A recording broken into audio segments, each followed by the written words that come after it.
நம்ம ஜனவரி மாதத்தில் கரும்பு நடவு செஞ்சதுக்கப்புறம் இன்றைய காலகட்டத்தில் அது அந்த முத்தி அறுவடையை நோக்கி போகக்கூடிய ஒரு சூழ்நிலையை நம்ம பார்க்குறோம்.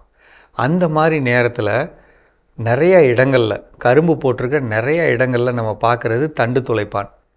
இந்த தண்டு துளைப்பான் அப்படிங்கிறது நமக்கு நடுவில் கரும்போட நடுவில் சிவப்பு ஓட்டைகளை உருவாக்குறதும், இன்னும் சொல்லப்போனால் ஒரு அழுகல் ரெட் ராட் அப்படின்னு சொல்லக்கூடிய அழுகலை உண்டு பண்ணுறதும், அல்லது அழுகல் உண்டானதுனால அந்த அழுகலுக்கு இது வர்றதும், இது பொதுவாக இந்த காரியம் நடக்குதுங்க.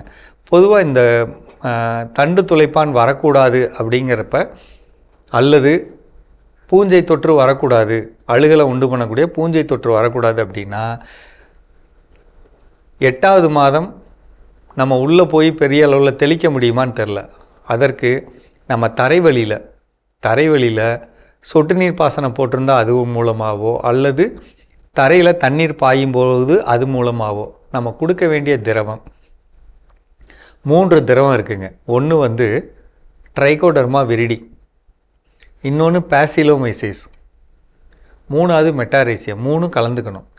ஒரு ஏக்கருக்கு 200 லிட்டரில் 3ஐயும் கலந்துட்டு 1 கிலோ நாட்டு சர்க்கரை கலந்து வச்சிடணும்.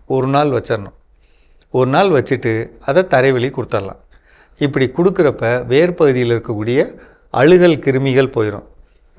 வேர்பகுதியில் இருக்கக்கூடிய நெமட்டோடு நூற்புழுக்கள் அது இறந்து போயிடும். மெட்டாரேசியம் கொடுக்குறதுனால தரையில் இருக்கக்கூடிய சாணப்புழு பெரிய பெரிய புழு இருக்கு இல்லைங்களா, அது இறந்து போயிடும். இப்படி இதெல்லாம் போணுச்சுன்னா வேர் வளர்ச்சி சரியாக இருக்கிறப்ப செடியோட உடம்பு பகுதியில் எந்த விதமான பூஞ்சை தொற்றும் போகாமல் இருந்தால் அதை கடிக்க வரக்கூடிய இந்த தண்டு துளைப்பான் இல்லாமல் இருக்கும்.